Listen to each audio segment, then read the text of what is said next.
மனக்கூண்டில் என்னை தள்ளடி, கண்ணசைத்து அங்கேயே வைத்துக் கொள்ளடி. மந்திரத்தை மாற்றாமல் கற்றுக் கொடுத்தால் விந்தைகளை ஏராளம் சொல்லித் தருவேன். உந்தன் செல்ல மொழியினிலே உள்ளம் கொள்ளையடிப்பதும் ஏன்? துள்ளி துள்ளி வரும் நடையில் மனம் மெல்ல துடிப்பதும் ஏன்? உன்னை காண வேண்டும், கூட வேண்டும், வாராயோ வாராயோ. கண்ணம்மா, காதல் என்னும் கவிதை சொல்லடி, உன் பிள்ளை தமிழில். கண்ணம்மா,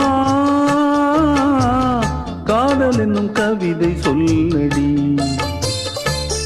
உந்தன் கிள்ளை மொழியினிலே உள்ளம் கொள்ளையடிப்பதும் ஏன்? துள்ளி துள்ளி வரும் நடையில்